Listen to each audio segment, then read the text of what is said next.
governor of Northern Province has recently criticized the Chief Minister of Northern Province and the Northern Provincial Council in regard to the proposals put forward by them with a view to solve the national question of this country. The governor, in this context, has grossly violated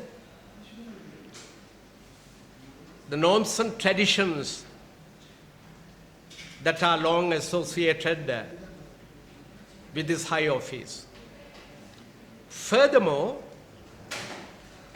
by criticizing his own Chief Minister, the Board of Ministers, and the Provincial Council, the governor has abused his powers. It's a blatant violation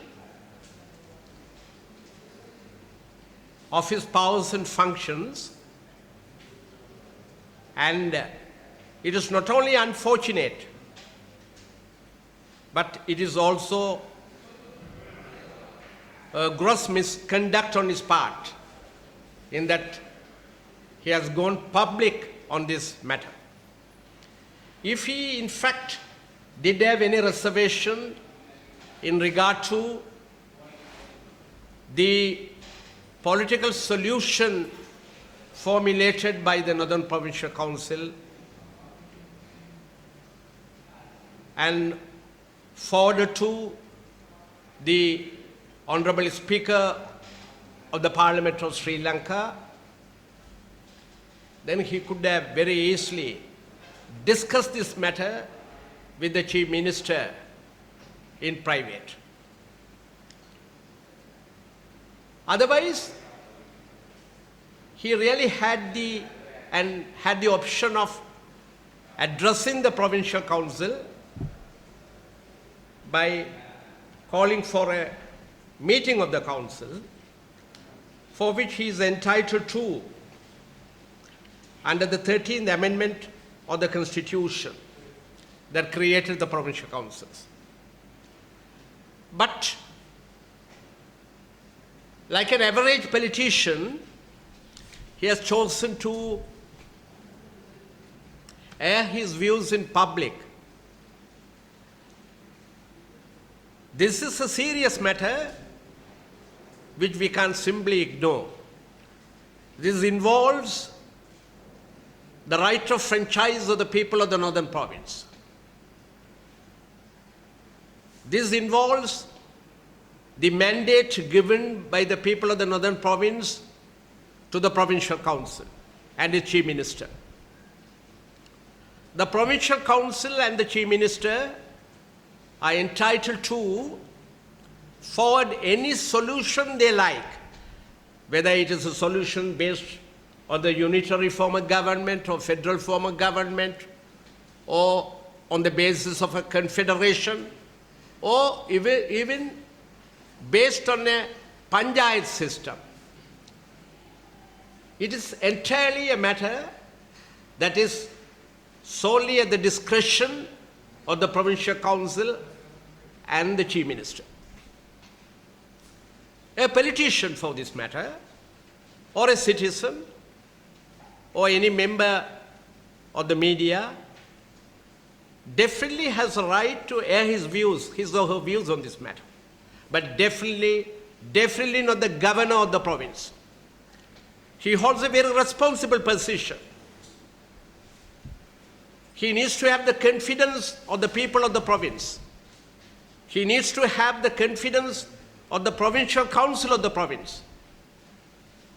That is exactly why the norms and traditions that are long associated with this high office debar a governor to criticize the provincial administration and the assembly. In India, a sordid state of affairs like this was never witnessed. There have been and there still are personalities who had been in active politics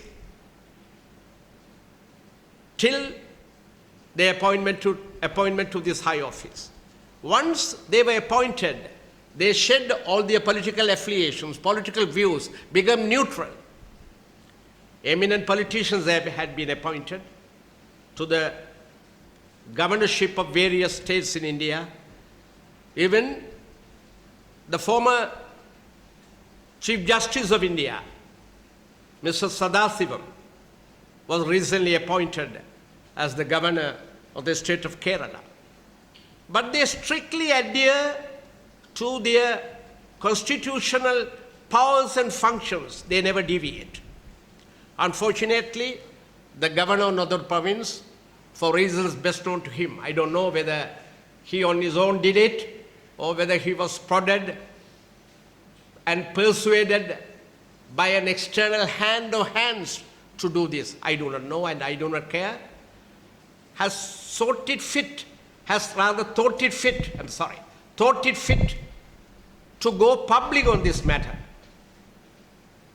He has no business whatsoever to comment, not only to criticize, to comment on a resolution passed by the Provincial Council. So this is a constitutional issue. How can one expect the Provincial Council of the Northern Province and the Chief Minister to continue to have a healthy working relationship with this governor who has thrown the noble norms and traditions of governorship to the winds? Not only that, who has violated his powers, who has abused his powers by going public on this matter. The governor has forgotten one thing. The Provincial Council, which has a total strength of 38, has the power, if it wills, to pass a resolution seeking his removal on the ground that he has intentionally violated the provisions of the Constitution and or guilty of misconduct involving the abuse of the powers of his office. The ruling party headed by the present Chief Minister has a two-third majority, more than a two-third majority in the council, the total strength of which is 38. The ruling party has 30 members. We, the fellow constituent member of the Tamil National Alliance, that commands a majority of members in the Provincial Council, wish to request His Excellency the President to recall this governor, to remove this governor in the best interest of national reconciliation, which is the aim of His Excellency as well as every peace-loving citizen of this country, including us. That His Excellency would take into consideration our anxieties and our feelings on this issue. And we wait for a favorable reaction on the part of His Excellency. And I do believe that a situation would not arise for the Provincial Council to think of passing a resolution seeking the removal of its governor.